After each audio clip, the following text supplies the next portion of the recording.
Et yo YouTube, j'espère que vous allez tous très bien, et aujourd'hui grosse vidéo et première review de clavier pour ma part, et pas n'importe lequel car il s'agit du Wooting 60HE. Sans crier garde, je peux vous affirmer que c'est les meilleurs claviers gamer existants en termes de performance, et il dispose de beaucoup de technologies différentes, et c'est ce qu'on va parcourir en fait tout au long de cette vidéo. Je tiens à remercier énormément la marque Wooting pour m'avoir envoyé ce clavier, et sachez que c'est un énorme geste de leur part car la production de son prochain batch est prévue pour décembre, et les précommandes sont d'ailleurs déjà ouvertes. Cependant, le fait qu'il m'ait été envoyé n'impactera pas mon avis sur ce dernier évidemment. Dans cette vidéo, je vous en apprendrai donc plus sur ces switches analogues appelés Laker, sa fonction de rapide trigger, son mode tachyon, son émulation de manette de jeu, son double bind de touche ou tout simplement comment remplacer le boîtier de base dans une autre case en format 60% compatible, ce qui est extrêmement simple et facile à trouver. J'ai énoncé plein de choses et pourtant il y en a encore plus. Vous n'avez rien compris? Eh bien ça tombe bien, vous avez juste à rester là, à écouter tranquillement tout ce que je vais vous expliquer à son propos, enfin du moins je vais essayer.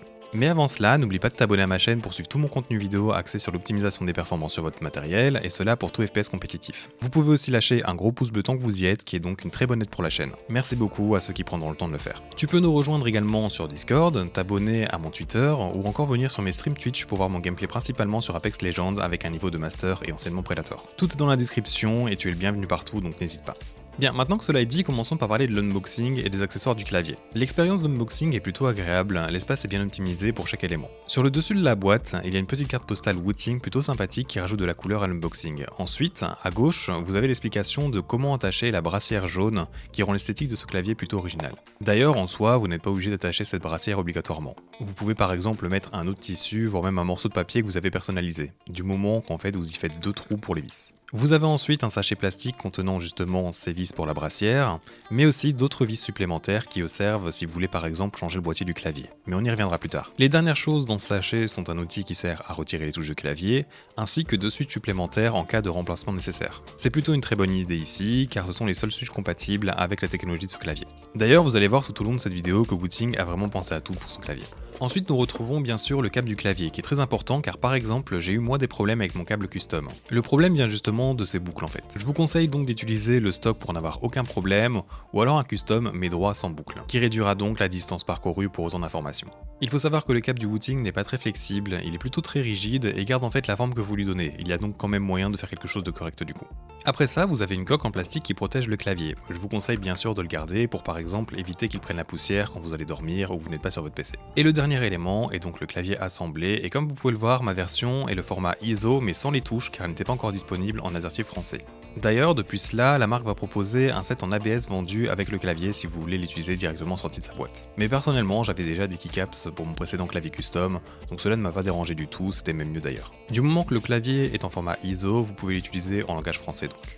Vous pouvez maintenant remarquer à l'arrière que le boîtier de base est en plastique. Je vous montrerai l'intérieur plus tard, et vous avez donc 4 pattes jaunes antidérapants qui font complètement le job. Vous avez également une petite étiquette avec la signature des créateurs du clavier, ce qui est plutôt sympathique, et l'on voit donc qu'ils sont complètement fiers de leurs produits et ils peuvent complètement l'être. Pour finir cette partie unboxing, sachez que si vous voulez en fait des bonnes touches AZERTY en PBT, je vous conseille ceux de la marque Corsair trouvable par exemple sur Amazon FR. Ils sont disponibles en plusieurs couleurs si par exemple vous voulez faire des mix différents. Ces touches sont 100% compatibles et je vous mettrai mon lien affilié dans la description si ça t'intéresse, et je rajouterai aussi celle que j'ai actuellement sur mon clavier. Wooting propose aussi leur propre repose-poignet en 3 tailles et couleurs différentes. Personnellement, je n'utilise pas de repose-poignet malgré que j'en ai essayé plusieurs, car dans mon utilisation en fait, j'aplatis mon petit doigt en fait pour actionner ma touche contrôle gauche, et avec un repose-poignet en fait, j'y arrive juste moins bien et je perds en réactivité. Mais en vrai, si je devais en utiliser un, ce serait cela. Il est en fait fait de silicone, il est plutôt lisse et doux au toucher, et il est ferme, mais garde vraiment en fait un poil de rebondi pour le confort. Je le trouve vraiment bien et je l'utilise surtout lors de l'écriture en fait de mes scripts ou durant mon montage vidéo. Bien, maintenant que cela est fait, je pense que parler de sa feature principale est la bonne chose à faire. Ce clavier est en fait de type analogue, c'est-à-dire en fait que le clavier peut capter n'importe quel millimètre d'accentuation du switch pour activer la touche. Un peu donc comme le SteelSeries Apex Pro si vous voulez par exemple un cas plus connu car présent depuis bien plus longtemps. Vous pouvez donc choisir la distance d'activation de ces switches allant de 1 mm à 4 mm. Vous avez donc déjà rien que là les switches les plus sensibles et rapides qui existent. Vous pouvez bien sûr choisir au cas par cas chaque distance pour chaque touche différente. Et on le verra donc plus tard quand on parlera du logiciel. Mais cette feature supplémentaire peut totalement clutch selon votre jeu et votre façon de jouer. Tout cela est donc possible grâce à leur switch Laker développé par Gateron, une marque donc très connue. Ces switches réagissent donc en fait grâce à un système d'aimant à la place d'un mécanisme traditionnel, qui sert donc en fait à envoyer l'information où se situe au dixième près de millimètre. Ces switches sont donc de type linéaire, demandant une force de 40 grammes au début du switch, allant jusqu'à 60 tout à la fin. Leur durée de vie est prévue pour 100 millions de pressions, et la cerise sur le gâteau, c'est qu'ils sont ici hot swap, c'est-à-dire que vous pouvez les retirer sans dissoudage si vous voulez par exemple les lubrifier à la main par la suite. Personnellement, c'est quelque chose que je n'ai pas encore pris le temps de faire, et c'est aussi parce que franchement, de base, il est déjà bien supérieur au ressenti de frappe que quasiment la totalité des claviers gamer classiques, que ce soit de grande marque ou non. C'est donc plutôt ici encore impressionnant. Même les stabilisateurs sont donc prélubés, et généreusement d'ailleurs, ce qui les rend vraiment top même de base. Je vous ferai bien sûr écouter différents soundtests plus tard dans la vidéo. Bien que ce clavier soit en format 60%, il dispose donc des raccourcis pour d'autres touches. Et personnellement, j'ai au moins besoin de mes touches directionnelles et de ma touche delete par exemple, pour mon confort donc ainsi que mes montages vidéo. Et bien ces touches sont placées de façon très intuitive. Vous avez donc la touche fonction tout en bas à droite du clavier, et en fait les 4 touches directionnelles sont juste à sa gauche. Il n'y a donc vraiment pas besoin de chercher ou de se souvenir. Pareil donc pour la touche delete, qui est juste en fait la touche fonction ainsi que la touche retour arrière. Encore une fois très intuitive et juste au-dessus. Vous l'avez donc compris, ces switches analogues sont donc les plus rapides disponibles sur le marché. En comparaison, les switches mécaniques classiques avec le trajet le plus court sont les Kel Speedsilver qui sont à 1,1 mm.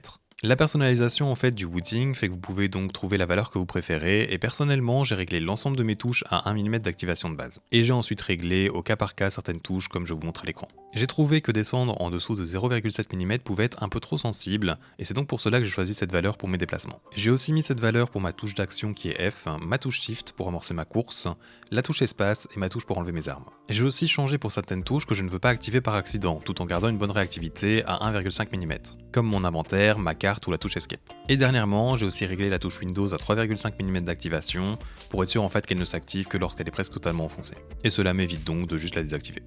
Pour régler cette distance d'activation personnalisée, vous devez aller dans l'onglet Performance du logiciel. Cliquez sur le bouton Set Per Key Actuation, ensuite sélectionnez la valeur, et puis vous pouvez en fait cliquer sur toutes les touches où vous voulez attribuer cette valeur. Avec mes réglages, on va pas se mentir, je fais quand même pas mal de fautes de frappe lorsque j'écris. Mais si vous prenez le temps de faire un second profil, vous pouvez par exemple le changer quand vous avez fini de jouer. Le booting n'est pas le seul clavier disposant de ces switches analogues réglables. Son principal concurrent est donc le SteelSeries Apex Pro TKL ou Mini qui est sorti récemment d'ailleurs. Mais du coup, qu'est-ce qui rend le booting meilleur que ce dernier? Eh bien il s'agit de l'option appelée Rapid Trigger que vous retrouverez dans l'onglet Performance. Cette feature rend ce clavier unique et extrêmement performant dans des jeux comme Valorant ou Ozu. Je vais essayer de vous l'expliquer simplement, mais sachez que sur un switch de base, quand vous pressez votre touche, vous devez attendre en fait qu'elle remonte jusqu'à sa distance d'activation au minimum pour pouvoir remettre cet input. Et bien ici, cette option fait que vous pouvez régler cette distance de remontage, on va dire, pour pouvoir soit couper votre input plus tôt, donc quand vous commencez à peine à relâcher la pression de votre doigt, ou alors juste pour pouvoir répéter cette touche dans un délai plus court. J'ai personnellement réglé cette valeur à 0,3 mm. Pour vous illustrer ça dans un jeu comme Valorant, qui est donc un jeu qui demande un arrêt complet pour avoir le maximum de précision sur votre première balle, et bien ici ce clavier vient complètement clutch en vous facilitant cet arrêt. C'est donc de l'ordre de presque instantané car votre mouvement va s'arrêter dès que vous avez relâché de quelques dixièmes de millimètre la touche selon vos réglages. Cela facilitera aussi grandement la mécanique de Counter-Strafe, augmentant en fait la tolérance prévue pour réaliser ce mouvement. Pour d'autres FPS comme Apex par exemple, ce n'est pas aussi game changer, mais elle vous donnera premièrement l'impression d'être plus fluide quand même dans vos mouvements de manière générale, et vous permettra plus facilement de prendre une ligne précise en pouvant vraiment réaliser un tout petit ajustement pour vous glisser entre deux obstacles par exemple. Et deuxièmement, je trouve que cela peut aider quand même pour la compensation de votre visée lors des déplacements ou strafe. Avec ce changement de direction qui se fait instantanément, vos deux mains en fait sont en fait synchro dans le même mouvement alors que ce n'est pas parfaitement le cas sans cette feature, où vous allez en fait changer le sens de votre tracking un peu avant que votre strafe se fasse de l'autre côté. Si vous êtes un grand joueur de mouvement, cela sera bénéfique quoi qu'il arrive de toute façon. D'ailleurs, j'ai réussi mon premier super glide en fight dans Apex depuis que j'ai ce clavier, et cela sans macro évidemment. Je vous mets le clip car j'étais plutôt fier, c'était genre le 2e ou 3e jour où j'avais ce clavier, comme quoi.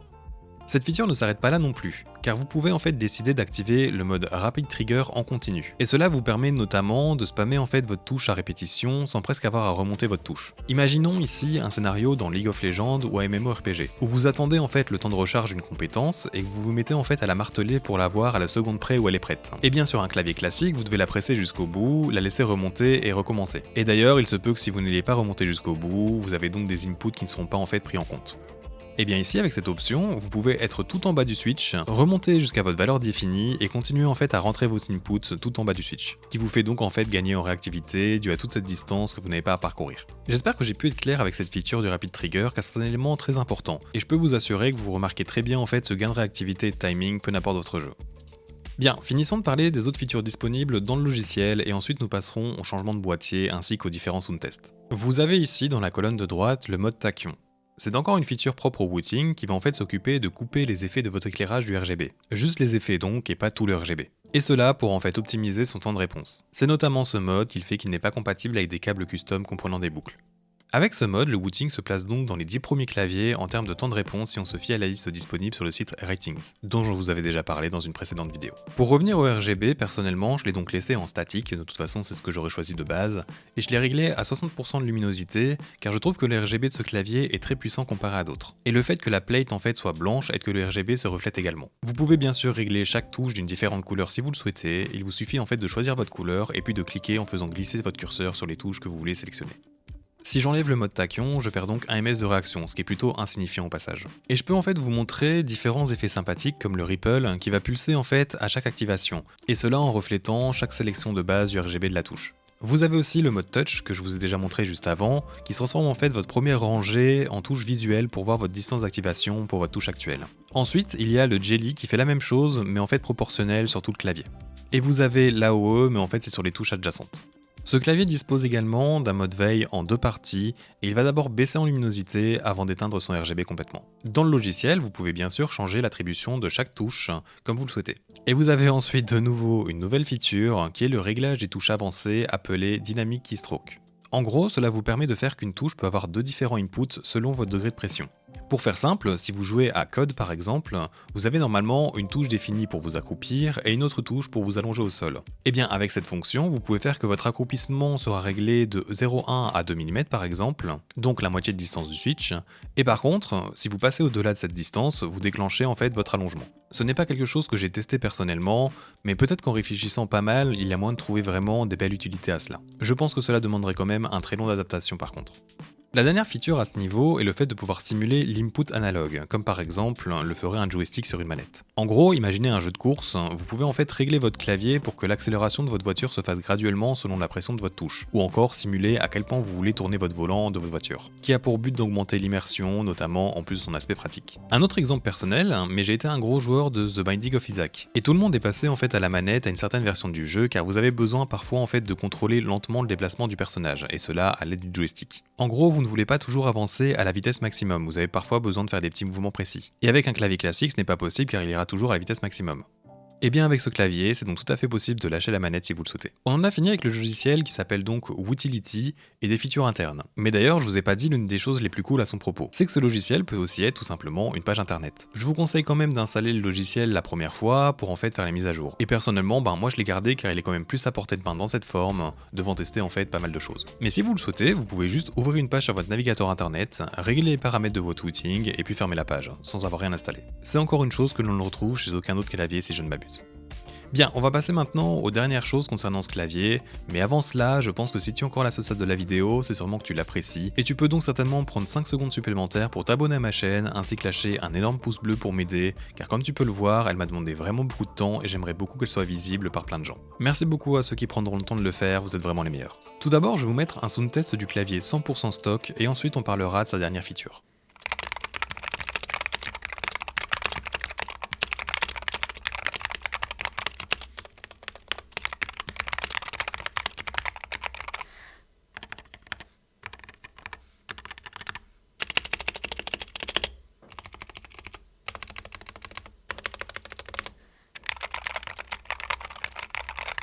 Alors, comme je vous disais, ce clavier n'en finit plus d'être parfait dans sa conception, car il a été créé dans le format universel, entre guillemets on va dire, des claviers 60%. C'est-à-dire que vous pouvez tout simplement acheter un autre boîtier compatible, il en existe vraiment pas mal, et vous avez juste à enlever 5 keycaps pour accéder aux 5 vis, et voilà.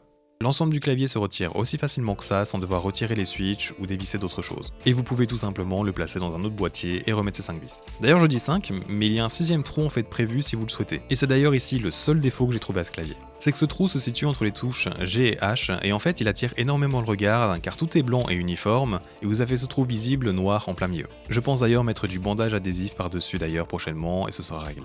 Pour mon boîtier custom, j'ai tout simplement pris une case en acrylique que j'ai trouvée à 40€ sur Amazon, car je roule pas sur l'or. Et elle a mis du temps à arriver, ce qui a retardé ma review. Mais franchement, j'en suis content, le clavier fait très épuré et tout clean, tout en restant dans les tons blancs. Vous pouvez bien sûr trouver d'autres choix, comme ceux de Kabidifan, ou encore le Tofu 60 disponible sur Max Gaming notamment. Et je vous recommande les Tofu en aluminium d'ailleurs si vous avez le budget, car ils ont en fait un peu plus de place pour faire résonner un bon son. Ah oui mais attendez, c'est pas fini. Je vous avais dit qu'ils avaient pensé à tout pour ce clavier, non? Eh bien en fait, le boîtier en plastique du Wooting dispose d'une mousse qui sert à réduire l'écho du clavier. Eh bien sachez que vous pouvez complètement réutiliser cette mousse pour votre changement de boîtier. Ils ont vraiment été jusqu'au moindre détail car cette mousse est en fait en deux parties. Si vous avez une case en fait peu profonde comme la mienne, vous pouvez en fait désolidariser ces deux parties et ne vous servir que de la grande. Si vous avez par exemple le tofu dont je vous parlais plus tôt, qui est plus profond, vous pouvez juste utiliser cette mousse telle quelle. Petit détail inutile d'ailleurs, mais cette mousse est méga agréable, très molle et pourtant très dense. Un peu comme de la mémoire de forme mais encore plus compacte et confortable je dirais. Je vous laisse donc avec ce dernier sound test ainsi qu'une comparaison avec mon précédent clavier qui est le Glorious GMMK Pro qui a juste les stabilisateurs stock mais a des switches Cherry MX Speedsilver disposant de film ainsi que l'UB avec du Kritox G205. Le boîtier a aussi eu le droit à quelques modifications, à coup de bandage pour optimiser le son encore une fois. Rien de tout cela pour le Wooting donc je vous rappelle.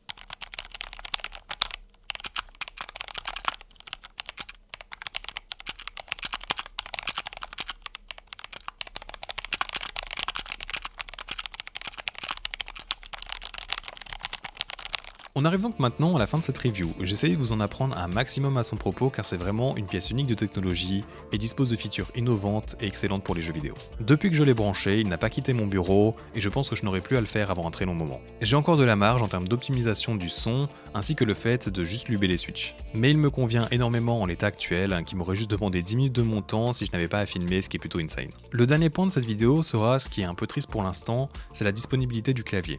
En gros, sa production globale a été repoussée à décembre, ce qui fait qu'en fait vous ne pouvez pas l'obtenir pour l'instant. Mais les précommandes sont ouvertes et le clavier devrait être disponible pour décembre logiquement. Voilà, je ne pense pas avoir besoin de conclusion en vrai, j'ai pu développer chaque point comme je le voulais précédemment.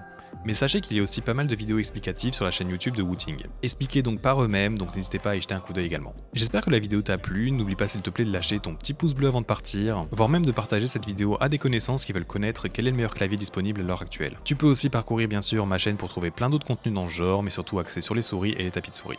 Avec cela dit, j'espère donc te voir dans un futur proche, et à bientôt.